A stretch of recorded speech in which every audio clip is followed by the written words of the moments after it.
आज R.G. भंडारकर की जयंती है। उनका जन्म 6 जुलाई 1837 को हुआ था। वे भारत के अग्रणी समाज सुधारकों और अग्रणी प्राच्यविदों में शामिल थे। उन्होंने दक्कन के 7 वाहनों के राजनीतिक इतिहास और वैष्णवों तथा अन्य संप्रदायों के इतिहास को पुनः व्यवस्थित किया। महान समाज सुधारक के रूप में अपने शोध के माध्यम से भंडारकर ने जाति व्यवस्था तथा बाल विवाह की बुराइयां दूर करने के लिए संघर्ष किया। R.G. भंडारकर 1853 में परमहंस सभा के सदस्य बन गए। वहां वे केशव चंद्र सेन के व्याख्यानों से प्रेरित हुए। 1866 में जनसभा के दौरान भंडारकर ने बाल विवाह और जाति प्रथा की सामाजिक बुराई दूर करने तथा महिलाओं की शिक्षा और विधवा विवाह को प्रोत्साहन देने की प्रतिज्ञा की। इसके लिए भंडारकर ने M.G. रानाडे के साथ मिलकर 1867 में प्रार्थना समाज की स्थापना में सहायता की। शिक्षाविद होने के नाते उन्हें गैर सरकारी सदस्य के रूप में 1903 में इंपीरियल लेजिस्लेटिव काउंसिल के लिए नामित किया गया।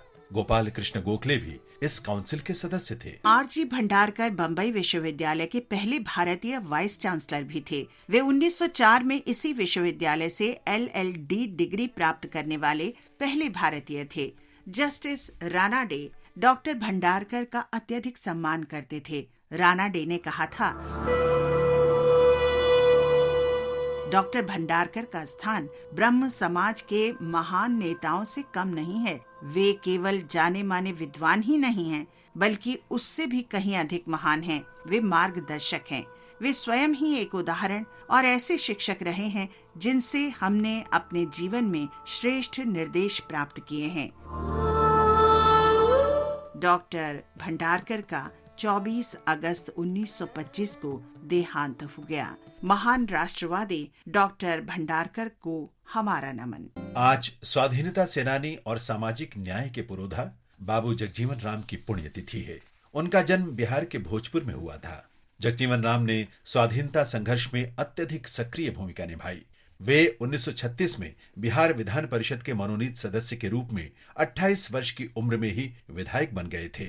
जब 1937 में कांग्रेस सरकार बनी तो जगजीवन राम को संसदीय सदस्य नियुक्त किया गया, लेकिन समूचे मंत्रिमंडल के साथ 1938 में उन्होंने त्याग पत्र दे दिया। गांधी जी से प्रेरित बाबू जगजीवन राम को 10 दिसंबर 1940 को हिरासत में ले लिया गया। भारत छोड़ो आंदोलन में सक्रिय भागीदारी के कारण 19 अगस्त 1942 को उन्हें फिर से गिरफ्तार कर लिया गया। जेल से रिहा होने पर वे 1946 में अंतरिम सरकार के सबसे युवा मंत्री बने। बाबूजी भारत की संविधान सभा के सदस्य भी रहे।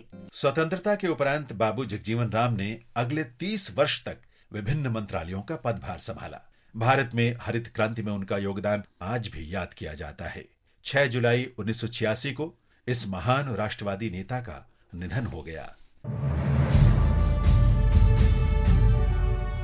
आज हम अमर वीर साधु सिंह का भी स्मरण कर रहे हैं। उनका जन्म 6 जुलाई 1921 को पंजाब के कपूरथला में हुआ था। साधु सिंह ब्रिटिश भारत की सेना की बहावलपुर इन्फेंट्री में सिपाही थे। सिंगापुर में 1942 में जापान की सेना ने उन्हें पकड़ लिया और बाद में वे आजाद हिंद फौज में भर्ती हो गए।